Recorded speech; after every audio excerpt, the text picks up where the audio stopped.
Eu penso que nós estamos em condições de começar o nosso webinar deste domingo. Queria desde já agradecer aos meus palestrantes convidados, à doutora Cátia Ferreira, fisiatra, que depois vou passar a apresentar, e ao doutor Hugo Rodrigues. Obrigado pela vossa paciência de estarem aqui num domingo à noite comigo, a falar deste tema. Obrigado pelo convite. Olá Hugo, boa noite. Deixa-me só retirar aqui o... Pronto, eu penso que um eco de fundo, aqui está, já está resolvido. Portanto, eu antes de mais queria começar por agradecer aos nossos participantes também que nos estão a acompanhar. Nós queríamos fazer aqui um pequeno inquérito para termos uma noção de quem é que nos está a acompanhar. Já estamos com bastantes pessoas aqui em direto connosco. Eu vou lançar aqui nas vossas telas, principalmente quem está connosco no Zoom, uma pequena sondagem de quem é que nos está, digamos, a acompanhar, qual a sua profissão, para termos uma noção do nosso público. Se puderem responder, agradeço. Entretanto, já vou publicar aqui os resultados do inquérito.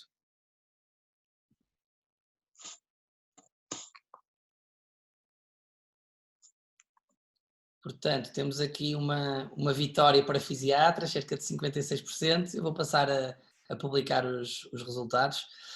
Temos aqui cerca de 56% de fisiatras a assistir, 11% de pediatras, alguns enfermeiros, 17% de fisioterapeutas, ortoprotésicos também, 6%, e também alguns médicos de família. Portanto, excelente, temos um público variado e que esperemos que contribuam com as suas perguntas depois no final. Também queria pedir para fazerem as perguntas aqui na secção do Question and Answers, que vos aparece no Zoom, ou então na plataforma do Facebook, e no final tentaremos responder. E pronto, e quem quiser também interagir, também pode pedir para falar, que eu posso libertar o microfone ou o vídeo. Portanto, apresentadas as partes logísticas da nossa transmissão hoje, queria passar por apresentar o Dr. Hugo Rodrigues. Mais uma vez, Hugo, obrigado por estares presente. Obrigado. O Hugo Rodrigues é pediatra no Hospital de Viana, é autor do site Pediatria para Todos e é docente na Escola Superior de Saúde do Instituto Politécnico de Viana. Portanto, eu desafiei-o a falar aqui um bocadinho da sua experiência nesta área com as crianças e toda a sua abrangência, digamos, com os pais e tudo que isto envolve. E quando quiseres, Hugo, estás à vontade para falar um bocadinho connosco. Obrigadíssimo. Ok, obrigado eu. Vou só tentar ligar aqui a tela. Antes de mais, só dizer boa noite a toda a gente que está presente. Um agradecimento, Rui, pelo convite e um louvor pela iniciativa. Acho que é importante, nesta altura em que nós estamos menos uns com os outros, aproveitarmos estes momentos digitais para podermos conversar sobre assuntos que são interessantes e importantes para o nosso dia-a-dia. Portanto, parabéns pela iniciativa e mais uma vez obrigado pelo convite. E uma boa noite outra vez à Cátia, já estamos a falar há bocadinho, portanto é um prazer estar aqui a partilhar esta sessão convosco. Vou tentar agora, sem asneiras, passar a minha apresentação.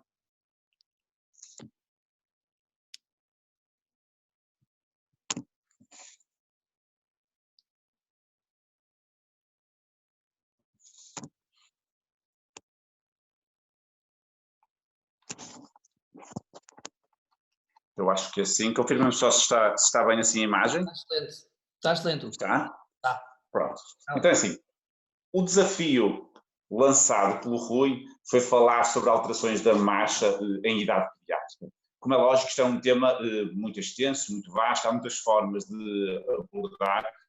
Inicialmente tinha pensado em falar um pouco sobre patologia, mas achei que seria mais interessante, dado isto ser uma ação abrangente, falar da marcha normal e depois dos aspectos a valorizar na marcha patológica. Há algumas variantes do normal que eu não vou falar, sei que a Cátia vai falar para a frente, nós tentamos não nos sobrepor nos temas para não estarmos a repetir e, portanto, basicamente aquilo que vou tentar falar convosco um bocadinho é, em primeiro lugar, do que é a marcha normal, porque a marcha é um reflexo nosso, é algo que nós vamos fazendo sem ter propriamente consciência do que estamos a fazer, mas é um processo muito complexo, é um processo que envolve uma coordenação muito grande entre o sistema nervoso, entre o sistema osteoarticular, entre o sistema muscular e, portanto, esta coordenação dos diversos sistemas neuromusculares é que nos dá o movimento harmonioso de uma marcha normal. Classicamente, nós associamos a marcha ao movimento da cintura pélvica dos membros inferiores, e efetivamente esse é o grande componente da marcha, porque a nossa marcha é bípede, mas não nos podemos esquecer que a própria cintura escapular, os membros superiores, são importantes para garantir a tal marcha harmoniosa, com o equilíbrio, com o movimento adequado. Portanto, é o conjunto de tudo isto que nos vai ditar que a marcha está a decorrer de forma adequada ou não. É importante percebermos que, em relação às crianças, às vezes, quando elas são muito pequeninas, é difícil valorizar as alterações da marcha. E isto porquê? Porque estima-se que até aos 5, 6, 7 anos a marcha possa ainda ter algum grau de maturidade. É óbvio que há crianças que começam a andar já de forma, eu diria, perfeita ou quase perfeita mais cedo, mas é aceitável que haja alguma imaturidade até aos 5, 7 anos, principalmente em idades mais precoces. Alguns desses sinais de maturidade são a marcha com a base alargada, com os passinhos curtos, com o menor balanceio dos membros superiores, aquilo que falamos há pouco sobre o equilíbrio e sobre o tornar uma marcha mais adequada, este menor balanceio, esta menor dissociação de cinturas, que dá uma marcha às vezes um bocadinho trôpega, um bocadinho trapalhona, que os pais dizem, e que se nota ao olhar para uma criança pequena a andar. Às vezes é difícil de apontar o que é que está ali estranho, muitas vezes é só esta menor dissociação de cinturas, este aspecto mais trapalhão da marcha, que, volto a dizer, é aceitável até aos 5, 7 anos, se não tivermos nenhuma característica de marcha patológica, como vamos falar para a frente. Mas, sem ser muito maçador, eu gosto muito de fisiologia, portanto acho sempre piada a percebermos o funcionamento normal, e sem ser muito maçador, gostava só de vos relembrar aqui alguns conceitos sobre a marcha normal. Perceber que a nossa marcha normal deve-se à alternância entre dois membros que têm funções diferentes a cada momento. Temos um membro que é o que nos vai aguentar o peso do corpo, é o chamado membro estático, que está apoiado no chão, e temos um membro que está levantado, que vai fazer mais movimento, que é o chamado membro dinâmico. Esta será a nossa nomenclatura para tudo o que falarmos daqui para a frente. A alternância entre os dois deve-se à mudança do centro de gravidade, ou melhor, é consequência e quase uma causa também da mudança do centro de gravidade. Portanto, temos um membro apoiado, o estático, o membro dinâmico, o membro estático, o membro dinâmico, e é esta cadência que vai ditar a marcha normal. De uma forma simples, o que é que faz o membro estático quando nós estamos a caminhar de forma normal? Começamos por uma elevação progressiva do pé pelo seu bordo interno. Já vamos ver que há marchas patológicas em que há o apoio do bordo externo. Esta elevação faz-se no sentido calcanhar-hálux e, progressivamente, este membro estático, ao levantar-se, vai se tornar no membro dinâmico. E depois o dinâmico vai se tornar no estático sucessivamente. O chamado ciclo da marcha geralmente está dividido em dois grandes momentos, que é o apoio e o balanceio, ou balanço, depois consoante a tradução. Eu trouxe esta divisão, que não é se calhar a mais utilizada, mas que é interessante do ponto de vista de mecânica e de nós percebermos esta sequência de movimentos, em que nós podemos dividir 3 momentos diferentes da marcha, consoante a sua cadência. O primeiro momento, que é a descolagem do pé de apoio. Um segundo momento, em que é o avanço do pé do membro dinâmico.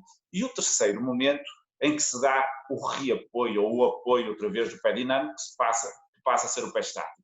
Claro que nesta fase nós temos um momento em que há um apoio dos dois membros, em que temos os dois pés apoiados, os dois pés estáticos. É normal isso acontecer e é suposto que isso aconteça. Vamos tentar perceber o que é que se passa em cada um destes momentos de forma individual. A tal descolagem, basicamente aquilo que nós temos é uma elevação do membro dinâmico, o membro estático passa ao membro dinâmico, temos a ação dos músculos ciliar gastrocnémio, a cintura pélvica e os músculos da coxa vão fixar a bacia, o joelho fica bloqueado em extensão e o pé levanta, transformando-se o membro estático em membro dinâmico. Seguidamente, dá-se o avanço do membro dinâmico para a frente, em que temos uma anteversão do iliopsoas, o joelho flete, o pé estende, e os glúteos vão fixar a bacia, impedindo que caia para o lado do membro dinâmico. Isto é muito importante porque há uma marcha característica, a marcha de Trendelenburg, o sinal de Trendelenburg, que surge quando temos uma fraqueza muscular proximal, como vamos falar para a frente. Depois o pé vai fletindo por ação do músculo tibial anterior e peroneal e dá-se o avanço, a progressão do pé em direção à frente do corpo. E a seguir temos o apoio, em que temos um contacto no solo, também no sentido calcanhar-hálux, portanto a nossa elevação faz-se no sentido calcanhar-hálux e o apoio também se faz no sentido calcanhar-hálux, em que há uma flexão ligeira do joelho, há uma extensão do pé por ação também dos músculos solear e gastrocnêmio e o apoio pelo bordo interno do pé. Portanto, na marcha normal, como nós já vimos, o apoio faz-se mais pelo bordo interno do pé e menos pelo bordo externo, e isto é um aspecto importante. Estes são os achados normais, digamos assim, da marcha sem problemas, e pronto, percebendo estes achados normais, esta sequência de acontecimentos, vamos perceber então o que é uma marcha patológica. Volto a dizer, eu não vou abordar aqui variantes normal, a Cátia depois falará um bocadinho sobre isso, penso eu. Quando nós temos uma alteração da marcha, quando nós temos uma marcha patológica, o que nós temos que perceber é que aquela sequência de eventos vai estar alterada. E pode estar alterada por um destes três grandes grupos. Pode ser por uma fraqueza muscular, uma diminuição da força muscular que vai condicionar a coordenação, o equilíbrio e o ritmo dos movimentos. Podemos ter uma descoordenação entre os movimentos que nos vão dar alterações também características da nossa marcha. E podemos ter causas funcionais, que é assim um saco mais cinzento, digamos assim, mais heterogéneo, em que temos vários fatores a poder intervir aqui em relação à marcha. Portanto, tentando falar um bocadinho de cada um deles, e o meu objetivo agora, quando falamos desta marcha patológica, é tentar olhar para uma marcha e só pelo olhar, pelas características físicas e semiológicas daquilo que nós estamos a observar, perceber em que grande grupo nos vamos encontrar. Ou seja, quase fazer um diagnóstico sem exames complementares, que na verdade, se nós percebermos bem como avaliar e como interpretar uma marcha, muitas vezes é suficiente para nos dar um diagnóstico já quase até etiológico. E desculpem, já fiz aqui a asneira. Portanto, primeiro grupo, a alteração da força muscular. Nós temos a alteração da força muscular por um de dois motivos. Ou quando temos uma causa neurológica central, ou quando temos uma causa neurológica ou neuromuscular periférica. Quais são os órgãos ou os componentes que podem estar alterados numa fraqueza da causa central? O cérebro, o cerebelo, núcleos da base, vias descendentes modulares, as grandes vias descendentes, enquanto que os cornos modulares anteriores, nervos periféricos, a junção neuromuscular, o próprio músculo em si e algumas vias ascendentes modulares nos vão dar caracteristicamente uma fraqueza periférica. E, do ponto de vista clínico, nós vamos ter aqui também alterações diferentes na marcha. Dois grandes grupos de marcha de causa central. Temos a marcha hemiplégica, em que está aqui representado, o membro afetado está em abdução, está em rotação interna, o pé tem esta postura equinovara e o membro superior, num grau variável de atingimento, apresenta-se também em semiflexão, em pronação e sem o balanceio normal de que falamos para trás. Portanto, a marcha não é só os membros inferiores, é também os membros superiores. Portanto, esta afetação de um só lado dá origem à marcha hemiplégica. Quando nós temos um atingimento dos dois membros inferiores, no fundo vamos replicar os achados da marcha hemiplégica nos dois membros inferiores. Se for um atingimento muito grave, podemos até ter uma impossibilidade ou quase impossibilidade de marcha, mas se houver algum grau funcional, nós vamos ter esta marcha característica associada à espasticidade dos membros inferiores, os pés arrastados e a apoiar e a levantar pelo bordo externo. Como eu disse há pouco, o bordo interno é que predomina na marcha normal, isto aqui será logo um achado anormal e patológico, e temos um balanceio da bacia para compensar e facilitar a tal descolagem e elevação do membro. Como há uma fraqueza muscular, a bacia balanceia para conseguir ajudar a descolar o membro inferior e, portanto, temos esta marcha muito característica. Relativamente às parésias periféricas, se nós tivermos, e aqui periférico no sentido dos órgãos periféricos, como vimos há bocadinho, sistema nervoso periférico ou músculo, quando nós temos uma parésia periférica proximal o achado mais característico é a fraqueza dos músculos da cintura pélvica, e ao termos uma fraqueza dos músculos da cintura pélvica, vamos ter este sinal de Trendelenburg, que é muito típico.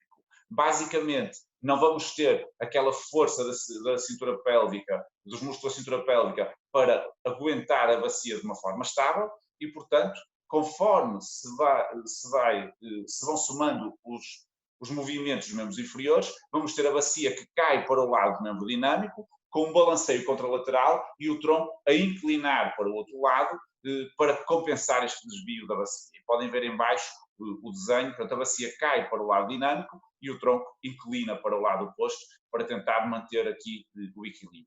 E esta marcha é uma marcha balanceante, até muitas vezes descrita como uma marcha de pato, quase parece um andar de pato, porque tem esta oscilação da bacia que é muito característica. Se, por outro lado, nós tivermos uma parésia periférica mais distal, uma neuropatia distal, vamos ter uma marcha também muito característica, que é chamada marcha de stepage. Isto tem a ver com o trote dos cavalos. Basicamente, o que nós temos é um atingimento dos músculos distais, que provocam o chamado pé pendente, e o pé estando pendente, nós não temos aquela flexão do pé, e portanto vamos fletir a perna para evitar que este pé pendente toque no solo, que faça cair ou que provoque lesões do próprio pé. E portanto, basicamente aquilo que nós temos é um andar que faz mesmo lembrar o trote dos cavalos. Eles levantam a perna, fletem mais a perna, e o próprio pé apoia da ponta para o calcanhar, ao contrário da marcha normal, como nós já vimos para trás, que é um apoio do calcanhar para o hálux. Portanto, este sentido inverso também é indicativo de que o apoio não está a ser feito de forma adequada. Portanto, temos estes 4 grandes grupos de marchas quando nós temos uma diminuição da força muscular. Do ponto de vista semiológico, é fácil nós percebermos que estas marchas, cada uma delas tem características próprias. Às vezes pode não ser muito fácil distinguir, perceber com exatidão se a fraqueza central ou periférica. Basicamente, temos aqui 2 ou 3 sinais que são interessantes de avaliar. Uma fraqueza de origem central associa-se à lesão do primeiro neurónio motor, com hiperreflexia, com hipertonia, e pode ou não haver alteração do estado de consciência. As fraquezas periféricas geralmente dão uma diminuição dos reflexos, uma diminuição do tónus muscular, e portanto é relativamente simples com isto tudo fazer esta distinção. Às vezes é difícil distinguir dentro das parésias periféricas se a causa serão os córneos anteriores, serão os nervos periféricos, serão os músculos. Portanto, vou aqui dar 3 ou 4 pistas para cada um destes grupos, para tentarmos perceber como é que nós podemos avaliar. A lesão dos córneos anteriores dá, assim, origem ao termo genérico de atrofia espinhal, o efeito nos músculos pela lesão dos córneos anteriores. Em idades mais precoces dá esta alteração do tónus, como eu estava a dizer, uma hipotonia, que às vezes é mais ou menos compensada pelo crescimento da criança, mas em termos de marcha, aquilo que nós vamos notar é que temos os tais sinais da parésia proximal, da fraqueza proximal, com o sinal de Trendelenburg, com o Gowers positivo. Portanto, tudo isto são sinais que temos uma fraqueza muscular proximal. É interessante também perceber que, geralmente, as lesões dos córneos anteriores associam-se a outros achados neurológicos, nomeadamente fasciculações da língua, algum grau de desautonomia com alterações da sudorese dos membros afetados. Portanto, tudo isto também para ajudar a distinguir que nem sempre é fácil a lesão dos córneos anteriores da lesão dos nervos periféricos. Geralmente, quando são neuropatias proximais é difícil distinguir, mas as neuropatias distais dão a tal marcha em stepage. Muitas vezes associam-se a pés cabos, com atrofia dos músculos distais, atingimento geralmente até dos 4 membros,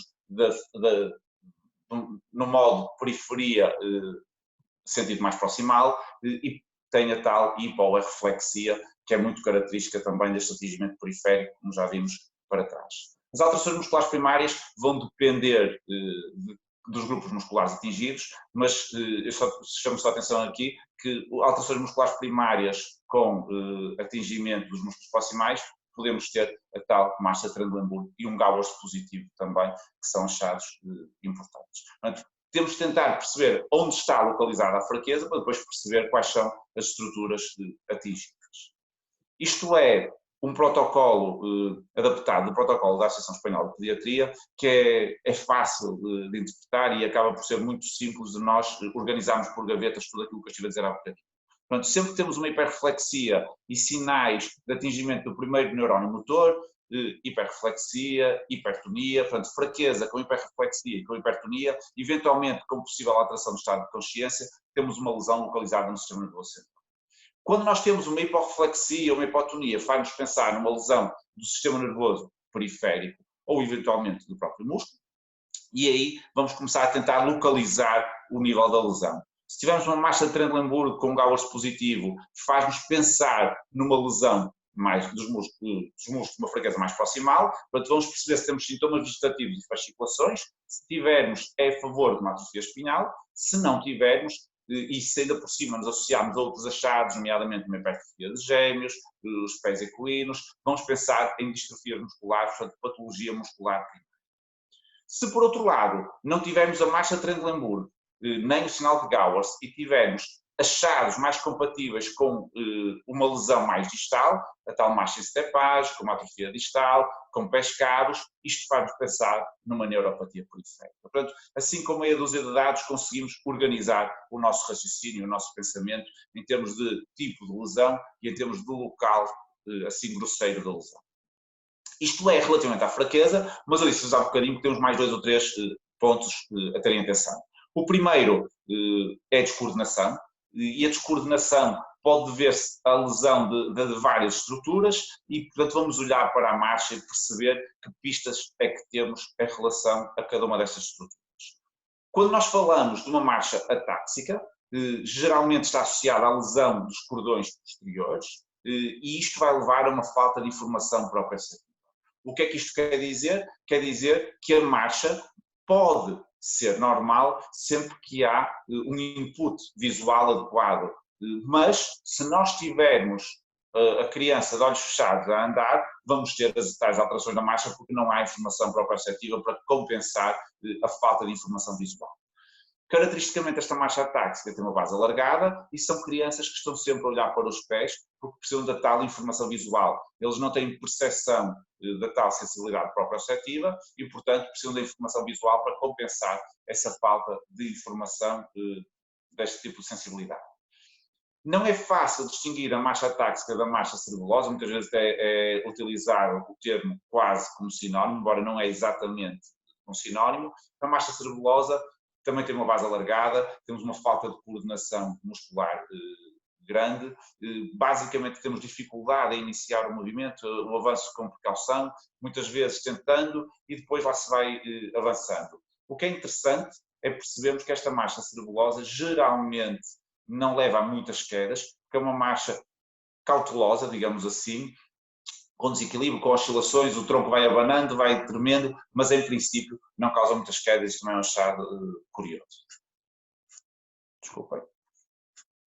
E a marcha vestibular, quando temos a lesão do aparelho vestibular, temos o desvio para o lado afetado, com a chamada marcha em estrela. Se tivermos um atingimento bilateral, pode até ser impossível deambular e ter alguma capacidade de locomoção, mas é uma marcha muito característica com o desvio sempre para o lado atingido.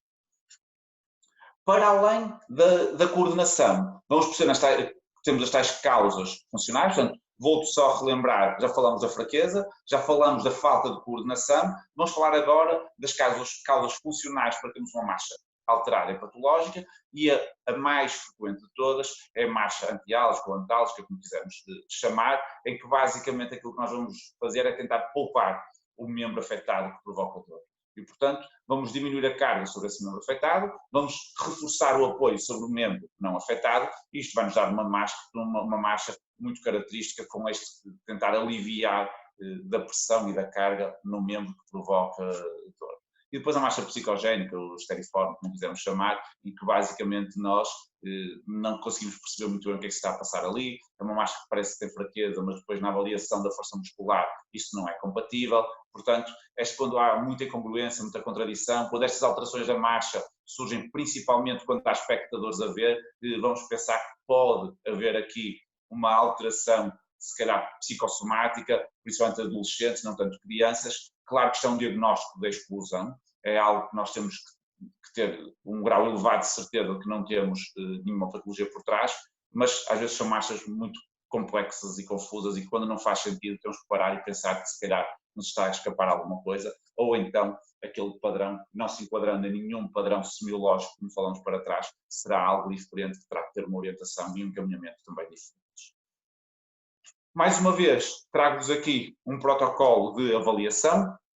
Portanto, já tivemos o da fraqueza, onde agora, quando temos uma força muscular normal, vamos perceber. Primeiro, temos aqui uma marcha de defesa, uma marcha antiálgica. Se temos, vamos perceber qual é a patologia osteoarticular que está por trás daquela dor.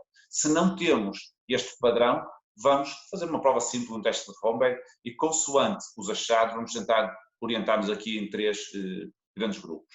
Se tivermos um Romberg instável, com olhos abertos, com olhos fechados, provavelmente será uma lesão do cerebelo. Portanto, é mesmo uma descoordenação total e, portanto, faz-nos pensar numa lesão do cerebelo, principalmente associada àquela marcha cerebelosa, assim, muito instável, muito oscilante, de base alargada, que falamos para trás.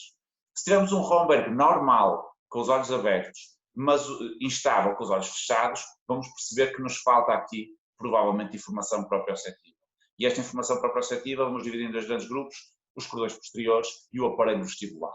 Dois, consoante o padrão de marcha, também vai nos ajudar, porque, como vimos há bocadinho, o cordão posterior, a lesão do cordão posterior dá uma marcha atáxica, de base alargada, passada curta, e a lesão do aparelho vestibular dá a tal marcha a estrela quando desvio para o lado afetivo.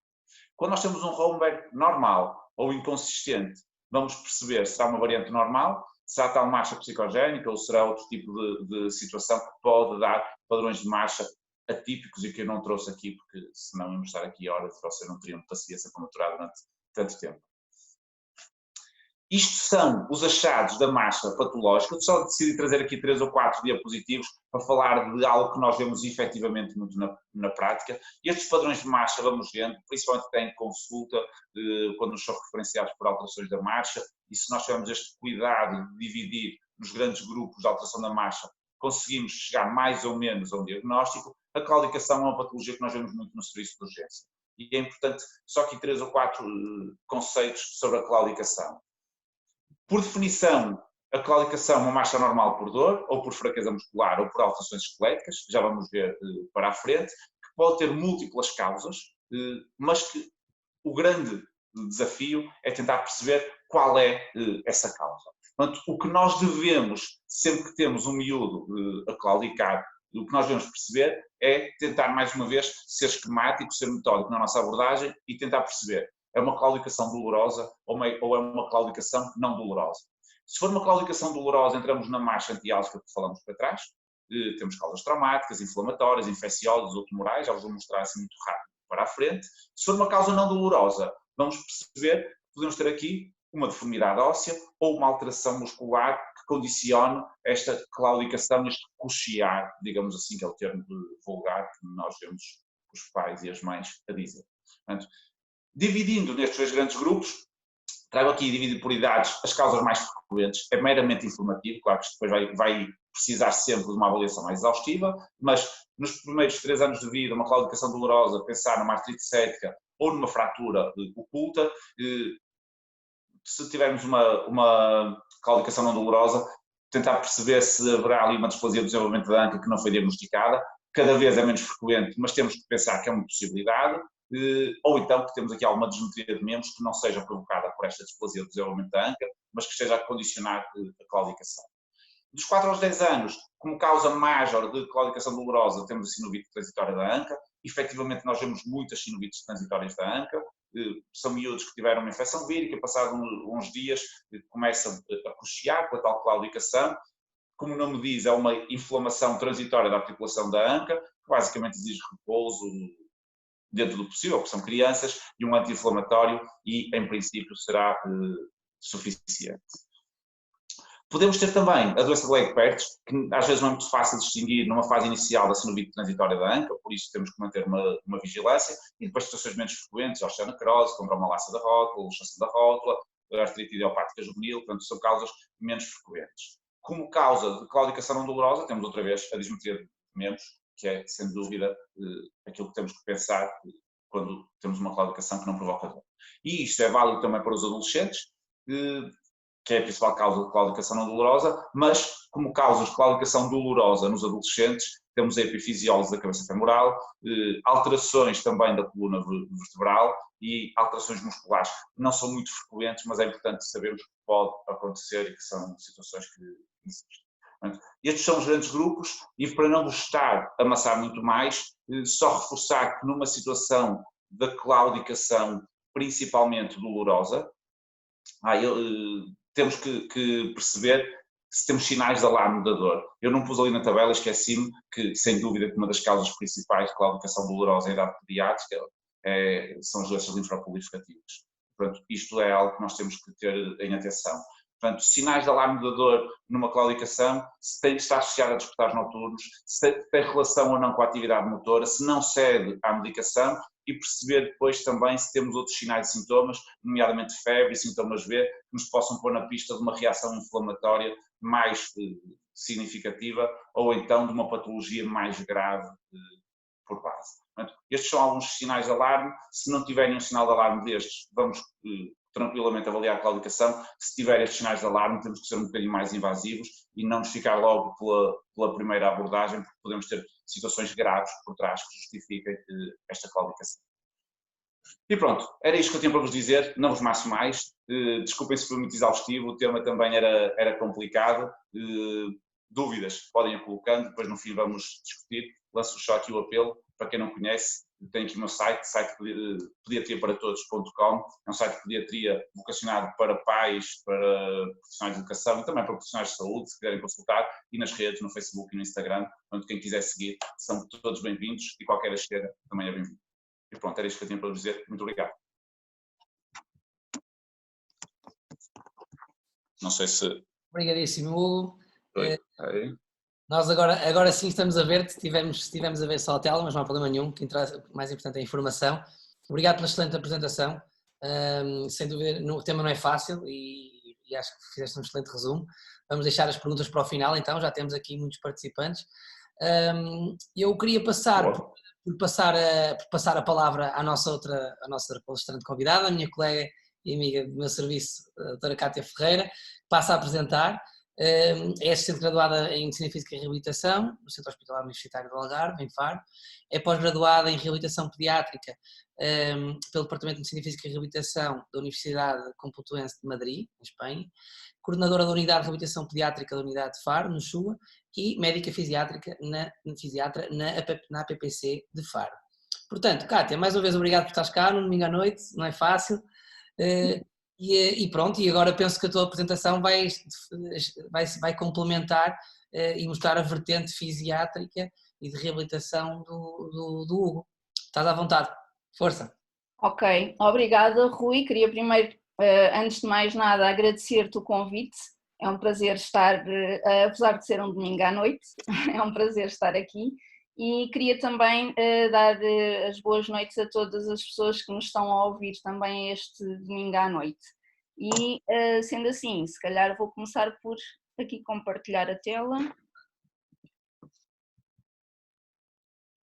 Vou pôr em modo de apresentação. Está bem, Rui? Conseguem ver? Está excelente. Okay. Pronto, então, uma vez que o Hugo já falou e muito bem da marcha normal, eu passei diretamente para a marcha patológica ou para algumas situações que não podem ser consideradas patológicas, mas que são, como o Hugo disse muito bem, variantes do normal, da marcha normal. Aqui eu queria só chamar a atenção que, de facto, é muito importante, cada vez que temos uma criança na consulta cujo motivo de vinda é por uma alteração do padrão de marcha, realizar a história clínica, nomeadamente da gravidez, do parto, do desenvolvimento psicomotor, da evolução da alteração do padrão de marcha ao longo do tempo, se tem havido uma melhoria, se tem havido um agravamento, se essa alteração do padrão de marcha traz limitações funcionais à criança, e depois passar à nossa observação com a avaliação da marcha, da corrida, a realização do exame neurológico sumário, nomeadamente ter atenção ao tonoestrofismo e força muscular e aos reflexos osteotendinosos. Uma das causas muito frequentes de vinda à consulta é a marcha convergente e menos frequentemente a divergente. Estas são variantes do normal, mas quando estamos perante uma marcha convergente ou divergente, é importante fazermos a avaliação do ângulo de progressão do pé, que se define como o ângulo entre o eixo longitudinal do pé e a linha de progressão da marcha. Foi definido e convencionado que os ângulos de marcha convergentes são negativos e os divergentes positivos, sendo que o normal varia entre os 4 negativos e os 20 positivos, sendo em média 10 graus de divergência. Também na marcha convergente e divergente é importante fazer a avaliação dos membros inferiores por segmentos, nomeadamente da anca, perna e pé, para fazermos a detecção de alguma alteração ou não nestes mesmos segmentos que vão justificar a presença de marcha convergente ou divergente. Assim sendo, na marcha convergente podemos encontrar a presença de uma anteversão femoral, de uma torção tibial medial ou de um metatarso adulto. Na marcha divergente podemos encontrar uma retroversão femoral, uma torção tibial lateral ou um calcâneo valgo. E quando temos então uma criança com uma marcha convergente na consulta, através do ângulo de progressão do pé, podemos classificar a convergência em leve, moderada ou grave. Em relação à etiologia, para além das 3 etiologias que eu falei há pouco, que estão divididas por segmentos, a nível da anca, perna ou pé, não nos podemos esquecer que a marcha convergente também pode ter por base uma espasticidade dos rotadores internos da anca, daí a importância da realização do exame neurológico sumário para despistar a presença de uma patologia neurológica. E começando então pela avaliação da anca, nós vamos à procura de uma justificação para esta marcha convergente e, portanto, vamos à procura de uma anteversão femoral. E se a encontrarmos, vamos ter um aumento das amplitudes de rotação, das rotações internas associado a uma diminuição das amplitudes das rotações externas das ancas. Isto é feito através da avaliação das rotações, de barriga para baixo, com os joelhos em flexão a 90 graus, deixando cair as pernas em rotação medial e lateral, sempre sem forçar, apenas com a força da gravidade, e fazemos a medição com o goniómetro. A rotação externa normal é de cerca de 25 graus, a rotação interna nas meninas é até aos 70 graus, nos rapazes até aos 60 graus. E dependendo então dos graus avaliados, podemos classificar também a anteversão femoral em leve, moderada ou severa. A anteversão femoral frequentemente é bilateral, existe também uma predisposição familiar e devemos esclarecer aos pais sobre a habitual evolução favorável desta condição. Portanto, com o crescimento, a tendência é para ir melhorando e, portanto, devemos tranquilizar os pais nesse sentido. No entanto, devemos também fazer o ensino de medidas de correção postural, nomeadamente evitar sentar em W, que vai promover uma rotação interna da anca, e incentivar o sentar à chinês com as pernas cruzadas à frente, promovendo uma abdução e rotação externa da anca. Devemos também fazer o ensino de exercícios que favoreçam a rotação externa da anca, nomeadamente o andar à charlot, andar em cócoras com as ancas em abdução e rotação externa com os calcanhares juntos, a realização do exercício da borboleta com as plantas dos pés juntas, favorecendo a abdução e rotação externa da anca, e de barriga para cima pedir à criança que agarre um objeto com os calcanhares e que levante os membros inferiores sem largar esse mesmo objeto. Nos casos em que temos uma anteversão mais acentuada ou que não esteja a evoluir positivamente com o crescimento, como era esperado, podemos também fazer a prescrição de uma ortótese desrotadora dos membros inferiores.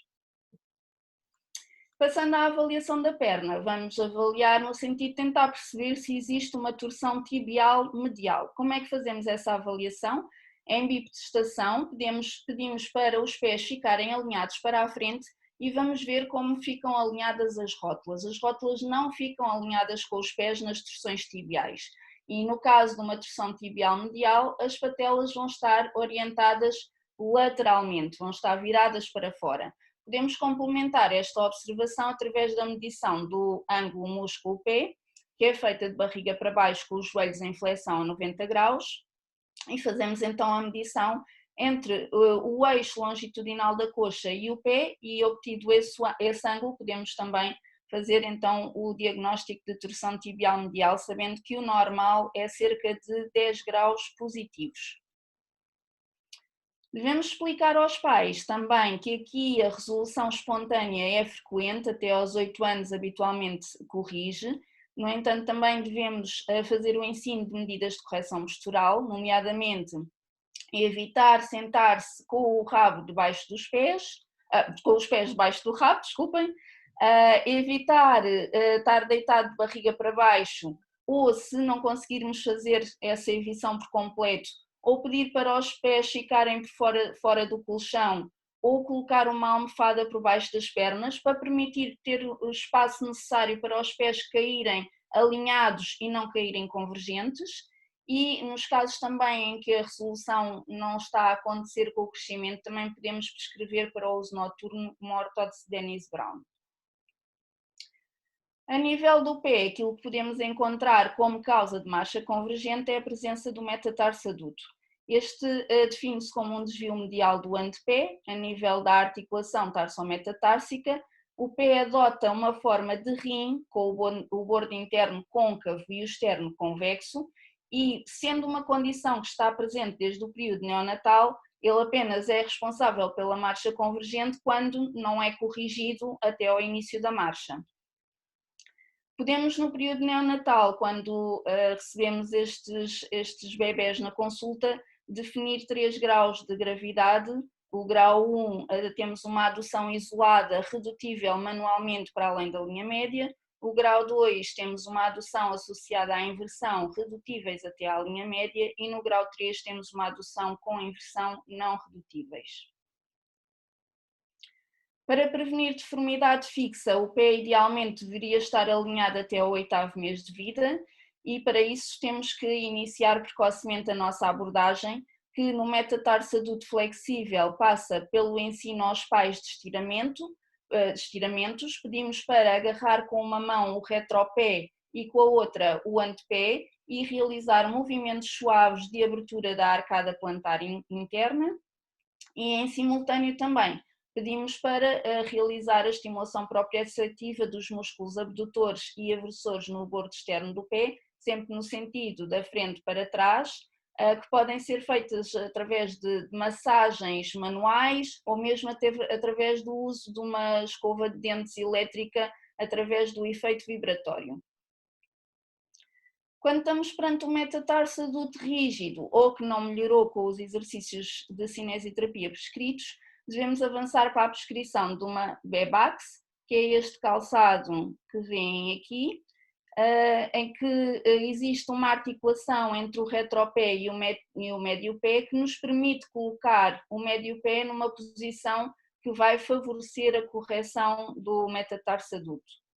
Quando ainda assim não conseguimos corrigir este metatarso adulto antes da aquisição da marcha, quando a criança começa a andar já não consegue utilizar a Bebax e, portanto, podemos passar à prescrição deste calçado com forma inversa, que a parte anterior da forma do sapato é favorecedora da abdução do antepé.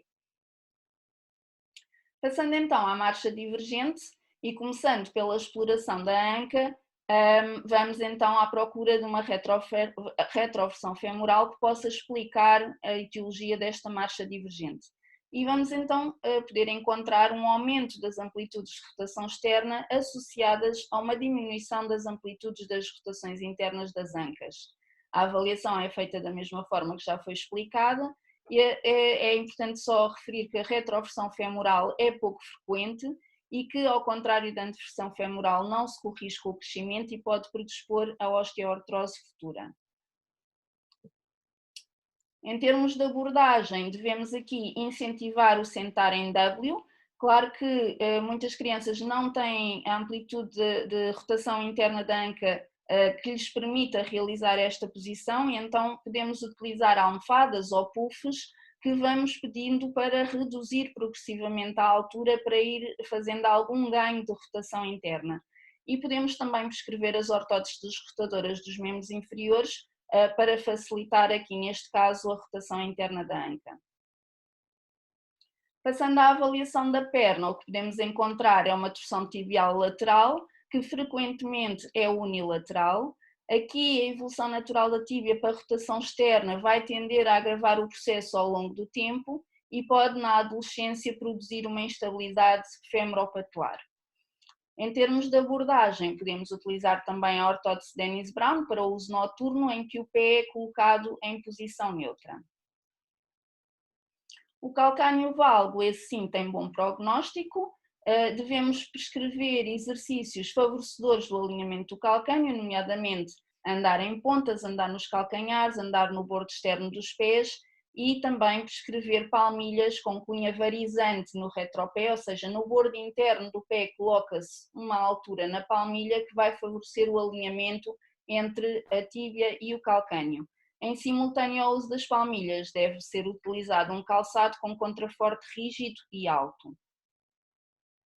Eu fiz aqui só um quadro resumo que nos permite fazer o diagnóstico diferencial entre alterações rotacionais da anca e da perna apenas pela observação em bipedestação. E, portanto, se estivermos perante uma alteração a nível da anca, anteversão ou retroversão femoral, as patelas e os pés vão estar alinhados no mesmo sentido, ou seja, se tivermos as patelas orientadas medialmente, os pés estão convergentes, e na retroversão femoral o inverso, patelas orientadas lateralmente com pés divergentes. Se nós estivermos perante torções tibiais, as patelas não estão alinhadas no mesmo sentido que os pés, ou seja, quando temos as patelas centradas, os pés vão estar ou convergentes ou divergentes, dependendo se a torção tibial é medial ou lateral. E assim, de uma forma também muito simples e só observando em bipedestação, podemos fazer o diagnóstico diferencial destas alterações rotacionais. Passando à marcha claudicante, a marcha claudicante já foi bastante bem explicada pelo Hugo, portanto eu não me vou alongar aqui muito. Uma das causas é de facto a defesa da dor e sabemos que a claudicação de início recente pode ser uma forma inicial da apresentação de uma doença grave e portanto devemos valorizar e investigar. Esta caracteriza-se por um aumento do tempo de apoio do lado são, com uma consequente diminuição da fase oscilante no mesmo lado. A nossa abordagem deve ser sempre na tentativa da procura de um diagnóstico e tratar a patologia causal para tratar este tipo de marcha e em casos em que seja necessário a realização da descarga podemos ter que fazer a prescrição de auxiliares de marcha ou mesmo de cadeira de rodas. A outra causa frequente, mas menos frequente do que a antiálgica, mas que pode também dar uma marcha claudicante, é a desmetria dos membros inferiores. Nós sabemos que até 2-3 cm de desmetria há alguma capacidade de compensação, mas acima desse valor, as desmetrias mais acentuadas já vão originar uma marcha claudicante. Devemos fazer a avaliação clínica com medição dos membros inferiores em decúbito dorsal, com uma fita métrica, que vai desde a cicatriz umbilical até o maléolo interno, e a realização do teste de Galeazzi, que, quando positivo, nos indica que a desmetria é à custa de um encurtamento do fémur. Para complementar a nossa avaliação clínica, devemos fazer uma avaliação com medição radiológica através do raio-x extralongo dos membros inferiores. Em termos da nossa abordagem, o que nós vamos poder fazer e oferecer a estas crianças é compensar a altura. Até 1,5 cm podemos compensar toda essa necessidade através da prescrição da palmilha. Quando temos necessidade de compensar mais do que 1,5 cm, já temos que fazer o restante da compensação através do calçado com compensação da altura.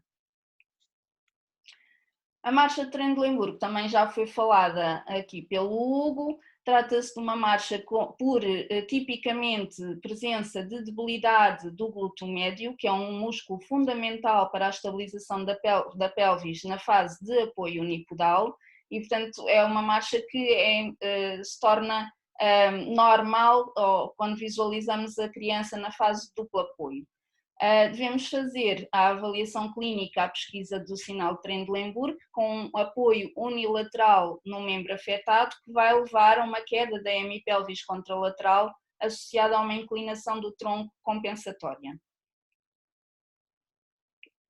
Uma vez que a fraqueza do médio glúteo está na base desta marcha, então a nossa abordagem deve ser a prescrição de exercícios de fortalecimento muscular deste mesmo músculo. Em relação ao pé pendente, este deve-se à existência de fraqueza muscular distal, nomeadamente dos músculos dorsiflexores do tornozelo, e está muito presente nas polineuropatias, sendo a doença de Charcot-Marie-Tooth a neuropatia mais frequente nas crianças. Vamos observar então a tal marcha stepage, que o Hugo já falou, com o aumento da flexão plantar, mas apenas na fase oscilante, portanto há um apoio plantar depois completo na fase de apoio, com um aumento compensatório da flexão da anca e do joelho homolaterais.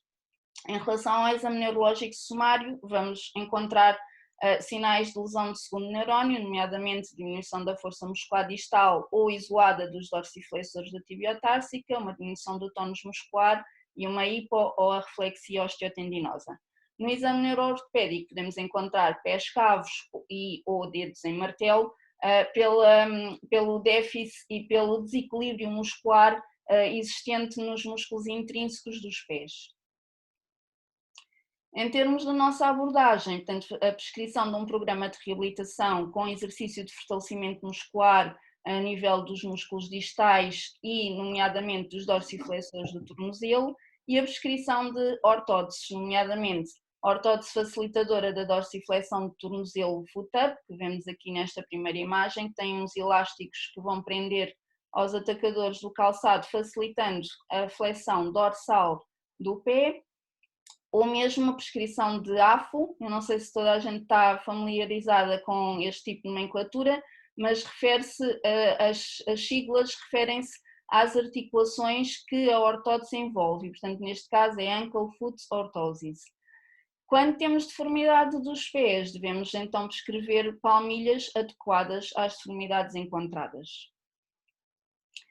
Eu aqui resolvi juntar propositadamente na marcha em pontas 3 marchas que são muito díspares e já vamos ver porquê, mas que eu propositadamente as juntei porque queria que quando vissem uma criança a dar em pontas na consulta, tivessem em mente estas 3 possibilidades diagnósticas: a marcha em pontas idiopática, a miopática e a diplégica.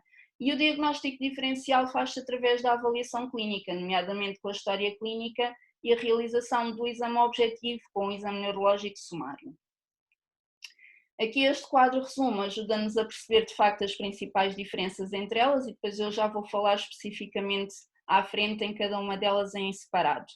Em relação ao desenvolvimento motor na marcha em pontas idiopática, não há referência a qualquer atraso no desenvolvimento motor, portanto, normalmente a criança cumpre as etapas de desenvolvimento motor nas idades-chave esperadas. Na marcha miopática e na diplégica têm em comum, de facto, a referência a um atraso na aquisição da marcha.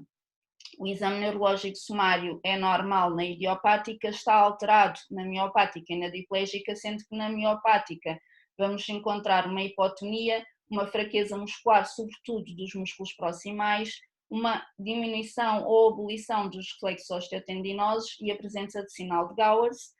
E na diplégica vamos encontrar sinais de lesão do primeiro neurónio, nomeadamente com espasticidade e hiperreflexia osteotendinosa. Em relação à evolução do quadro clínico ao longo do tempo, na marcha em pontas idiopática temos uma evolução benigna que resolve espontaneamente habitualmente até aos 7 anos. Na marcha miopática vai haver uma evolução progressiva com perda de competências motoras e a diplégica habitualmente tem uma evolução não progressiva, não significa que seja estática, mas não é tipicamente não progressiva. A marcha em pontas idiopáticas está evidente desde o início da marcha autónoma, é sempre bilateral e não progressiva, como já vos disse, tem uma evolução benigna, tem uma história familiar em 30% a 40% dos casos e a incidência aumenta bastante em crianças com perturbações quer cognitiva, quer neuropsiquiátrica, nomeadamente nas perturbações de espectro do autismo. Devemos, claro, excluir outras causas de marcha em pontas, nomeadamente a doença neurológica. E a nossa abordagem vai depender do grau de dorsiflexão passiva da tibiotársica encontrada. Se tivermos mais de 10 graus, vamos fazer o ensino aos pais de exercícios de alongamentos para serem realizados no domicílio, e podemos também prescrever para o uso diário um calçado ortopédico que seja mais pesado, mais rijo, com sola de sola, que dificulte o andar em pontas. Entre os 5 e os 10 graus de dorsiflexão, para além dos exercícios no domicílio, devemos passar também um programa de reabilitação a ser realizado mesmo por um fisioterapeuta. Podemos também fazer a prescrição destas ortóteses foot-up que já falámos há pouco, que vemos aqui, para facilitar a dorsiflexão. E quando temos entre 0 e 5 graus de flexão plantar, para além das medidas que já foram adotadas anteriormente, devemos prescrever uma ortótese AFO para uso noturno. Caso não tenhamos qualquer capacidade de dorsiflexão, em que já temos uma retração grave do tríceps oral, passamos à aplicação de gessos seriados e eventualmente também à aplicação de toxina botulínica. A alta preconiza-se quando o grau de dorsiflexão da tibia társica é superior a 10 graus, mas também, em simultâneo, a criança tem que ter já uma marcha com apoio do calcanhar em mais de 75% do tempo. A marcha miopática é característica das miopatias, nomeadamente por fraqueza proximal da cintura pélvica, e vamos encontrar então uma marcha em pontas, com hiperlordose, por fraqueza dos extensores da anca. Existe depois uma anteversão pélvica e há necessidade de haver uma hiperlordose compensatória, com uma báscula da bacia, a tal marcha de pato, e com um aumento da base de sustentação. Vamos ter também a presença do sinal de Gowers, ou seja, a criança tem dificuldade em levantar-se do chão sem apoio e serve-se dos seus membros inferiores para chegar à posição de pé. Portanto, ela vai se agarrando e vai trepando pelos membros inferiores até alcançar a posição de pé.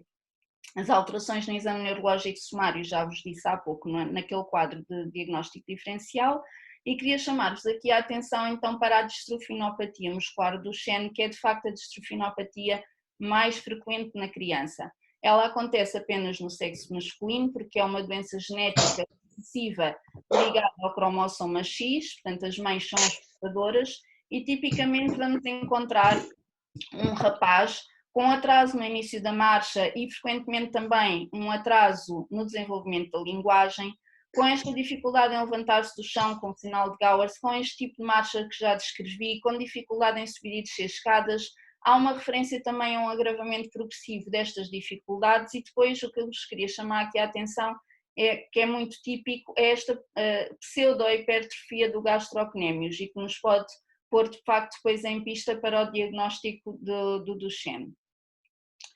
Aqui a nossa abordagem terapêutica, eu baseei muito naquilo que fazemos também com os Duchennes, porque de facto é aquilo que nós temos mais na consulta. Fazemos a prescrição de um programa de reabilitação com alongamentos suaves, com mobilização articular passiva, ativa assistida. Esses exercícios devem também ser ensinados aos pais para haver uma continuidade depois no domicílio, porque estas crianças devem ser mobilizadas todos os dias e a fisioterapia não é ou não deve ser diariamente, porque elas devem ter uma vida o mais normalizada possível. A prescrição de ortótese AFO para o período noturno, para atrasar o agravamento deste encurtamento do tendão de Aquiles, para prolongarmos a capacidade de marcha.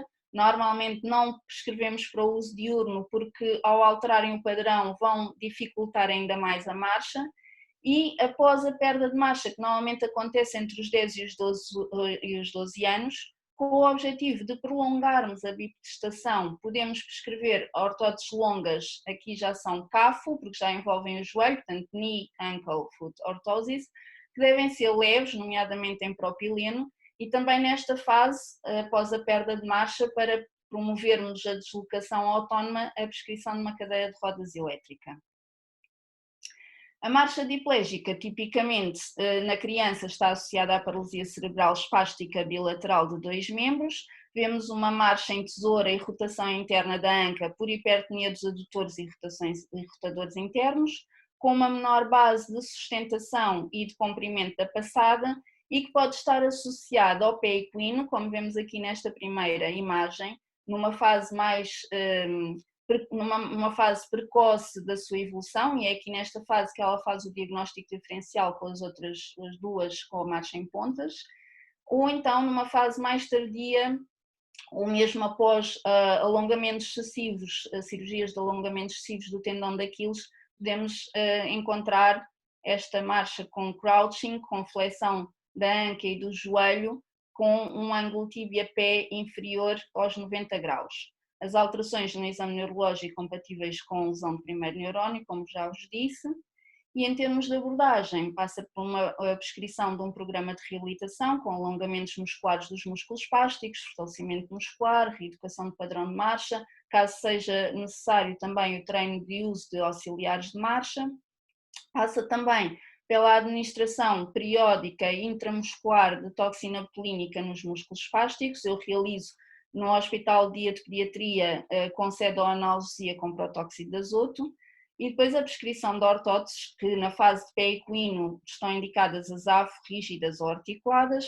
Na fase de crouching, o que está mais aconselhado é a prescrição das Ground Force Reaction AFO, que são estas que vemos aqui, que têm um apoio, que exercem uma pressão no tendão patelar, favorecendo uma extensão do joelho e melhorando o padrão de marcha. E depois não nos podemos esquecer de sempre que é necessário prescrever auxiliares de marcha ou mesmo cadeiras de rodas para períodos de marcha mais longos.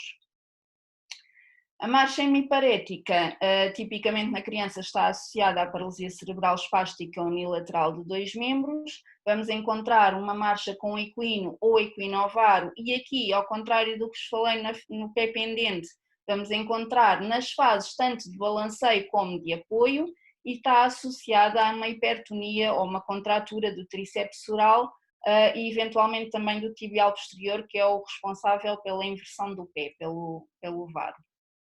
Eu queria-vos aqui chamar a atenção que na criança não é muito habitual, não é frequente nós vermos o padrão da marcha de circundação que vemos muito nos EMIs adultos, nomeadamente após o AVC. Não é típico termos marcha de circundação nas crianças. Em termos de abordagem terapêutica, portanto, a prescrição de um programa de reabilitação, com exercícios de alongamentos dos músculos espásticos, reeducação de padrão de marcha, fortalecimento muscular, etc. A administração intramuscular da toxina botulínica nos músculos espásticos e a prescrição de ortóteses, que passam pelas ortóteses AFO, rígidas ou articuladas. Temos de ter aqui atenção se tivermos uma hiperextensão do joelho, devemos fazer uma AFO articulada, mas com limitação da flexão plantar a menos 5 graus. A marcha atáxica caracteriza-se por uma marcha instável de base alargada, pode ter uma etiologia cerebelosa sem desvio preferencial na marcha, uma ataxia vestibular com desvio preferencial para um lado e a ataxia sensorial que vai agravar com o encerramento dos olhos. Em termos de etiologia, podemos ter marchas atáxicas de instalações agudas, nomeadamente o síndrome de Guillain-Barré, que é aquele síndrome que depois mais vamos apanhar enquanto fisiatras. Também podemos encontrar na paralisia cerebral atáxica, embora este tipo de paralisia cerebral seja raro, em alguns síndromes genéticos, e depois nas polineuropatias, apesar de tipicamente terem a tal marcha CPEPAG, pode haver também um componente atáxico com necessidade da compensação visual pelo déficit proprioceptivo. Em termos de abordagem da reabilitação, a prescrição de um programa terapêutico de fisioterapia com exercícios de fortalecimento muscular, treino de equilíbrio, treino proprioceptivo, reeducação do padrão de marcha e o treino do uso de auxiliares de marcha quando estes são necessários, a prescrição de ou talas AFO ou calçado ortopédico ou ambas para favorecer a estabilidade do tornozelo e do pé, que depois vão também melhorar a estabilidade na marcha, e a prescrição de auxiliares de marcha, nomeadamente o andarilho ou mesmo cadeira de rodas. Aqui o Hugo também já falou, só muito rapidamente para vos recordar, de facto devemos ter em mente a marcha psicogénica quando há uma exuberância do quadro, quando há uma inconsistência do padrão de marcha ou no exame neurológico sumário, se há desequilíbrio sem alargamento da base ou se há uma marcha parética sem uma fraqueza objetiva. Para concluir, e porque acho que já excedi um bocadinho o tempo, dizer só que, de facto, é de importância extrema a realização da história clínica e da observação para podermos fazer um diagnóstico correto e assertivo porque as nossas orientações e abordagens também depois em termos, em relação ao tratamento também vai ser diferente de acordo com o diagnóstico realizado, e a importância do trabalho em equipa. Eu tenho a sorte de poder trabalhar tanto no hospital com o Centro de Neuropediatria e Desenvolvimento, como na APPC com um grupo também completo de equipa de reabilitação, que me permite trabalhar quer quer interdisciplinarmente, quer para a realização do diagnóstico com a participação do pediatra de desenvolvimento, neuropediatra, quer para a abordagem terapêutica reabilitadora. E aqui não só a importância do fisioterapeuta e também do técnico ortoprotésico, porque de facto um bom técnico ortoprotésico faz toda a diferença na execução das ortóteses que nós prescrevemos, mas também, e porque estas crianças, muitos diagnósticos que falámos aqui não são apenas causadores de alterações da marcha, têm muitas outras alterações que necessitam também da abordagem do terapeuta ocupacional e do terapeuta da fala, e portanto esta era a mensagem que vos queria deixar ficar, é que juntos de facto conseguimos atingir mais. Obrigada.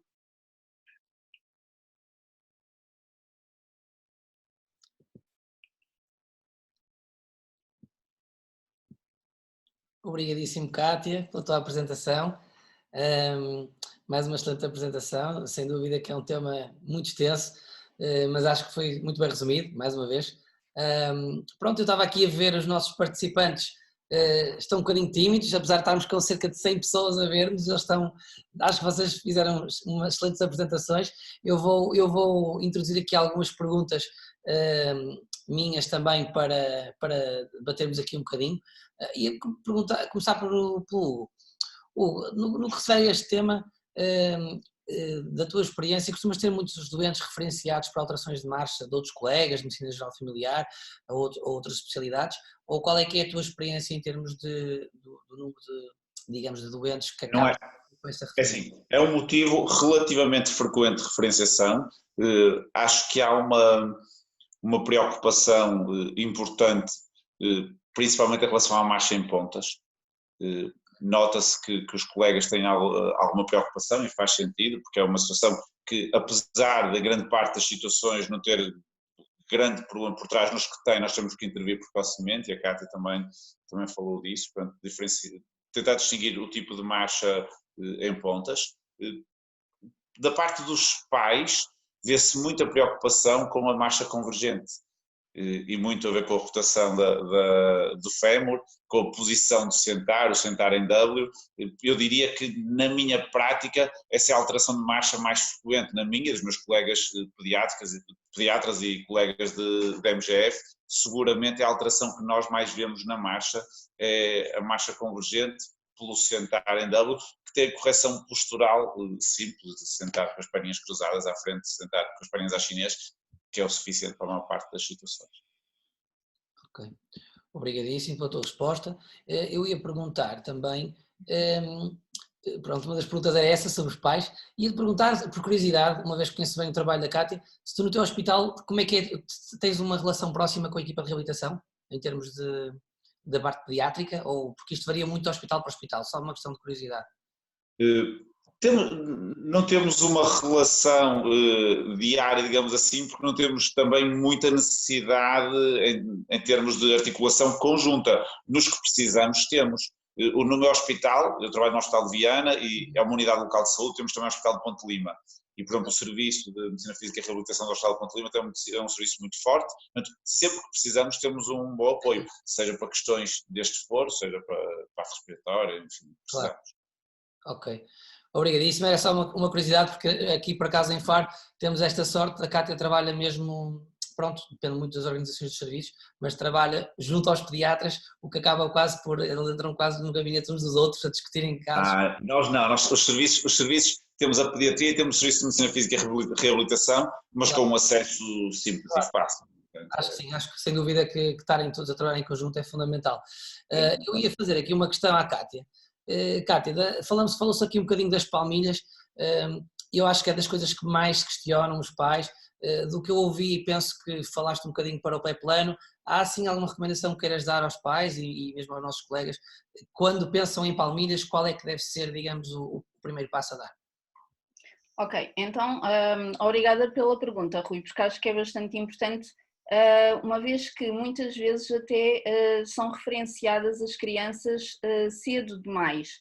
Ou seja, é permitido que a criança tenha um pé plano ou um pé plano valgo até aos 3, 4 anos, é considerado fisiológico e, portanto, não devemos intervir e começar logo a tratar com o uso de palmilhas. A própria marcha vai corrigindo na maioria dos casos. Portanto, quando não corrige de facto até aos 3, 4 anos, é a altura certa para serem referenciados, porque é a altura para começarem então a utilizar as palmilhas e também a colaborar mais na realização daqueles exercícios que eu falei, do andar em pontas, andar em calcanhares, porque quando são muito pequeninos também não vamos conseguir pedir-lhes para realizar esse tipo de exercícios. As palmilhas, numa fase inicial, aquilo é um bocadinho organizar o alinhamento do calcâneo, promovendo depois um aparecimento secundário da arcada plantar. E, portanto, começamos normalmente por colocar aquela tal cunha varizante no bordo interno do retropé para promover o alinhamento do calcâneo, associado depois a uma cunha evasora na base do quinto metatarso, e normalmente nas crianças mais pequeninas é esse tipo de palmilhas que nós prescrevemos, ali entre os 3, 4 anos. Quando já nos chegam um bocadinho mais tardiamente, já por volta dos 5, 6 anos e que temos de facto já um pé plano valgo mais acentuado, aí podemos já fazer uma prescrição de palmilha com o apoio da arcada plantar, em que podemos associar ou não esta tal cunha varizante no retropé se tivermos um valgismo do tornozelo associado ao pé plano. Ok, obrigadíssimo pela resposta. Já que já estão aqui a ser felicitados por uma série de colegas, inclusive é aqui uma enfermeira de reabilitação do Alcoitão e outros colegas, o que é excelente estarem aqui connosco. Tenho aqui uma pergunta do fisioterapeuta que trabalha com crianças, o Pedro Quintas, e que pergunta qual é que é a opinião do uso de ortóteses afo-articuladas, se nota grande diferença face às afo-fixas nos ganhos ao nível do padrão de marcha versus manutenção do alinhamento da tibiotársica. Não sei se quer responder, Kátia. Ok.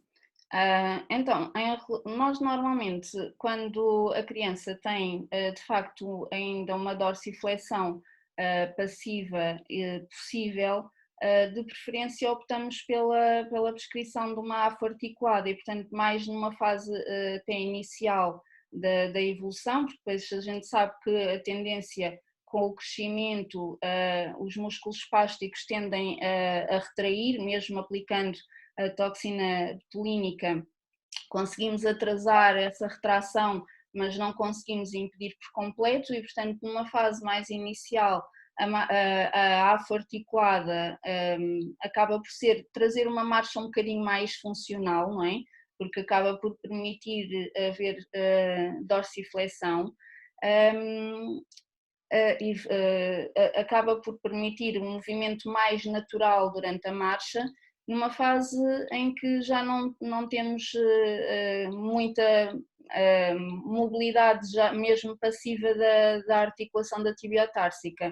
Em geral já começamos a prescrever mais as afo rígidas, não articuladas, sendo que em relação à prevenção da retração, na minha opinião, acho que não há grande diferença entre a prescrição uma e de outra. Acho que é mais visível em relação à funcionalidade, porque a marcha torna-se mais funcional quando é possível prescrevermos a marcha, a ortótese articulada.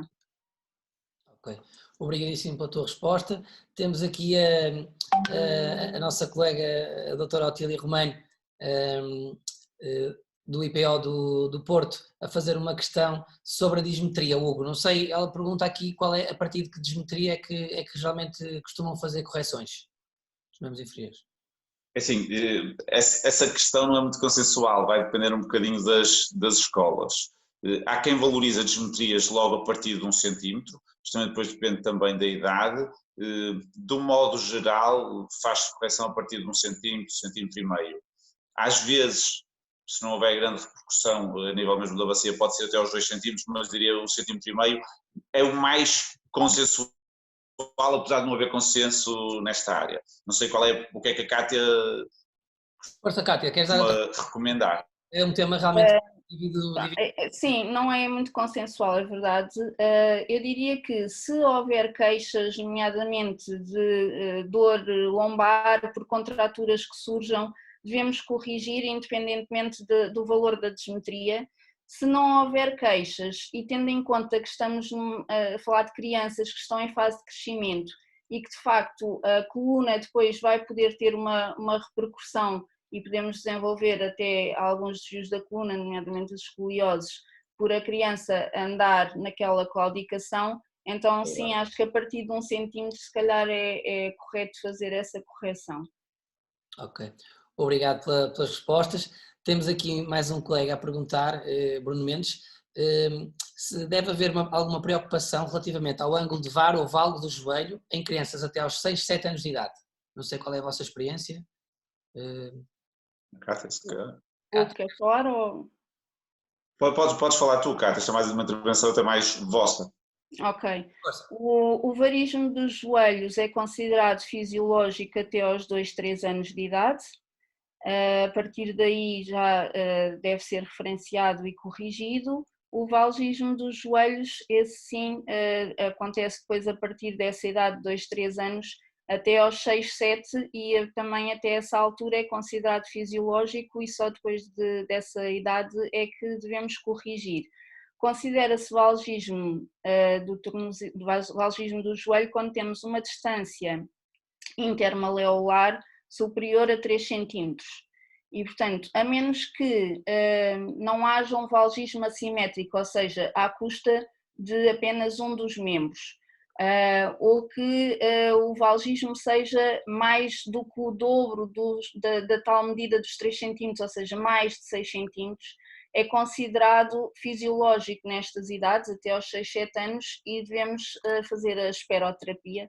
E na maioria das vezes resolve sem qualquer tipo de intervenção, só depois dessas idades se não resolver, então depois devemos avançar para a prescrição. Normalmente são umas ortóteses de uso noturno, que nós chamamos as sereias, que promovem depois aqui a junção dos malelos e exercem uma força a nível interna dos joelhos para promover o afastamento dos joelhos e a junção da região maleolar. Ok, obrigadíssimo pela explicação. Eu se calhar vou libertar aqui o micro de uma nossa participante que gostava de fazer uma pergunta. Sandra, claro, pode juntar-se a nós. Força. Está sem som. Vamos pode ativar o micro, por favor. Não sei se está connosco, deixa uma pergunta escrita, caso não consiga falar. Força. Boa noite, Sandra. Boa noite. Boa noite. Olá, Cátia. Olá, Sandra. Está tudo bem? Olá. Tudo bem. Olha, eu queria só perguntar quais são os músculos que injetas quando na marcha em pontas idiopática e se é que injetas, em que altura? Ok. Obrigado. Posso? Força, Cátia. Pronto. Habitualmente, como eu expliquei, a marcha em pontas tem uma evolução benigna e, portanto, raras são as vezes em que é necessário partir para medidas mais agressivas, digamos assim. Habitualmente só está preconizado quando de facto já há uma retração do tríceps oral tão grande que impeça qualquer tipo de dorsiflexão. Aí poderemos ponderar a injeção de toxina bolínica e depois habitualmente o que fazemos é a avaliação e ver qual é que é o músculo que está mais retraído, se é o gastrocnêmios ou o sóleus, ou ambos, e fazermos a aplicação nesses músculos, no tríceps oral, ou gastrocnêmios ou ciliar. Ok, obrigadíssimo pela resposta. Obrigado pela pergunta também, à nossa participante. Eu tinha aqui mais uma questão de uma fisioterapeuta que pergunta Portanto, ela faz esta observação, ela diz que nos doentes que acompanha com marcha em pontas, muitas vezes, nenhuma das abordagens clínicas ou terapêuticas sugeridas na apresentação, muitas vezes não tem evoluções e não vê uma evolução do quadro. O que ela pergunta é se nestes casos deveria haver também alguma avaliação sensorial, ou se sugeres alguma avaliação sensorial que se considera, ou se não é pertinente, ou seja, não sei se ela se fez entender com a pergunta, não sei se percebeste a questão. A avaliação sensorial em relação a... Pois eu também fiquei um bocadinho sem perceber a pergunta, só que ela está a nos acompanhar pelo Facebook, não pode, portanto não estou a dar o micro. Mas eu penso que, pronto, que acabaste por resumir um bocadinho tudo das marchas em pontas. De facto é assim, a marcha em pontas idiopática é um desafio terapêutico, porque apesar de tudo parecia muito fácil aquela abordagem terapêutica que eu referi, acima dos 10 graus, entre os 5 e os 10 e tal, consoante o grau de dorsiflexão da tibiotársica, mas as respostas muitas vezes não são aquelas que nós gostaríamos. Claro. E há uma persistência desse padrão, porque também já vem esse padrão integrado desde há muito tempo, porque a marcha em pontas idiopática tipicamente está presente desde o início da marcha autónoma, como eu referi.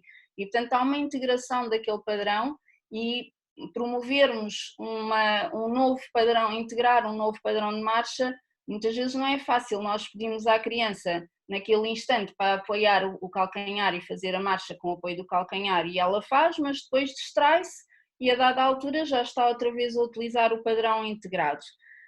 Como eu referi, há muito mais associação deste tipo de marcha em pontas idiopática a crianças que têm alguns déficits cognitivos, ainda que ligeiros, ou perturbações do espectro do autismo, déficits de hiperatividade e de atenção, síndromes de hiperatividade e déficit de atenção, e portanto muitas vezes, na minha opinião, aquilo também é uma necessidade de haver sempre um input sensorial, e não sei se era isso que se referia a fisioterapeuta, que eles vão buscar algum ganho com aquele input sensorial, que é quase aqueles saltinhos constantes, eles vão fazendo a marcha em pontas, mas sempre com um saltinho. E de facto é um desafio terapêutico. Eu acho que os meus colegas que trabalham também nesta área da reabilitação pediátrica sentem isso. Temos muitas referenciações por parte até dos pediatras de desenvolvimento que têm estas crianças com as perturbações do espectro do autismo, e de facto não é um tipo de consulta que me agrade, porque de facto temos várias respostas a dar, mas nenhuma é 100% efetiva. Ok, obrigado, Kátia. Tenho aqui uma colega, Joana Santos, que pergunta, que faz a seguinte observação, que quando temos marcha com os pés convergentes em crianças de 4 a 5 anos, que muitas vezes os pais referem que a criança está sempre a tropeçar e a cair. Devemos manter esta atitude de aguardar? Qual é que é a tua experiência, Hugo? Assim, se não houver nenhum sinal de alarme, for uma marcha convergente que nos parece postural, fisiológica, pode-se aguardar. Acho que não é por aí, é sempre importante tentar perceber se o tropeçar também se tem a ver com essa marcha convergente ou não. Reforçar as medidas, reforçar das medidas, chegar a manter uma vigilância um bocadinho mais apertada, mas se não houver nenhum sinal de alarme, se não houver nada que nos faça pensar que temos algo que nos estava a escapar por trás, podemos aguardar na mesma. Ok. Obrigadíssimo pela resposta. Kátia, uma questão. Relativamente à toxina botulínica, qual é que é a tua percepção dos miúdos? Eles depois, apesar de fazerem com algum grau de sedação, depois nos procedimentos seguintes eles acabam por tolerar um bocadinho melhor os procedimentos? Olha, eu tenho a experiência de realizar sem o protóxido de azoto e com protóxido de azoto, porque não temos o protóxido de azoto desde sempre. E de facto havia, antes da realização do procedimento com o protóxido de azoto, havia de facto uma certa memória até do próprio local. Eles já sabiam quando iam para o hospital dia, quando iam para a consulta externa estavam tranquilos, quando iam para o hospital dia já sabiam que aquilo ia trazer alguma coisa desagradável, mesmo crianças com déficits cognitivos, acontecia isso, e havia ansiedade, muita choradeira, gritos, esperneavam, depois tínhamos que agarrar, a mãe agarrar, era tudo um procedimento muito agressivo e eu saía cansada da manhã de toxina porque mesmo psicologicamente não é agradável nós estarmos a saber que estamos a intervir de uma forma desagradável naquela criança. A partir do momento que começámos a utilizar o protóxido de azoto, ele também tem um componente de um certo esquecimento, para além de retirar a dor ao procedimento, não retira a sensibilidade porque eles sentem na mesma a picada, mas não sentem a dor associada, nunca ficam a dormir, portanto eles estão acordados, aqueles que têm comunicação verbal até vão falando, riem, vão dizendo que estão noutros locais, que estão na praia, que estão a dar um mergulho, etc. É quase como uma fase onírica e dá um certo esquecimento para o que está a acontecer e, portanto, acaba por também não trazer depois aquelas recordações que levam àquela reação de cada vez que já entravam no hospital dia começavam logo já a chorar e a gritar, a dizer que não queriam entrar e de facto tornou o procedimento muito mais leve do ponto de vista psicológico para mim, para os pais e a criança também, que muitas vezes eu estou a picar e ela está a rir, portanto acaba por ser bastante mais agradável. Ok, muito bem. Obrigado pela tua resposta. Eu penso que nós estamos a caminhar aqui para o final, vocês já responderam aqui uma série de questões, os nossos participantes ajudaram aqui no final. Eu tenho aqui uma questão novamente da Sandra Claro, que te pergunta qual é que é a opinião sobre os plantares ou calçados com sola rígida e contrafortes rígidos ou ortotes aforticuladas na marcha em pontas idiopática. Não sei se quer esclarecer, só para terminarmos. Ok, na marcha em pontas idiopática, habitualmente aquilo que eu prescrevo ou são os foot-up, os boxia, né? Que aquelas ortotes facilitadoras da dorsiflexão, que até são mais bem aceitos do que as AFO. Há quem também prescreva, eu também já prescrevi, mas não tive bons resultados, umas palmilhas em fibra de carbono, que são palmilhas rígidas e que impedem ali a aquisição, a colocação em pontas, mas que muitas vezes até já aconteceu, por exemplo, um doente da Joana Costa, que foi colocada as palmilhas em fibra de carbono e a criança começou a andar mesmo literalmente na ponta do pé, porque a palmilha não permitia qualquer flexão dos dedos e, portanto, começou a adotar mesmo uma marcha ainda mais acentuada, mesmo na ponta do pé. Então não temos tido muito bons resultados com a prescrição das palmilhas. O foot-up é mais agradável do que o uso da AFO. Normalmente eu reservo a AFO para uso noturno quando precisamos de fazer os alongamentos do tendão daqueles, quando já há uma retração acentuada, normalmente entre os 0 e os 5 graus de dorsiflexão.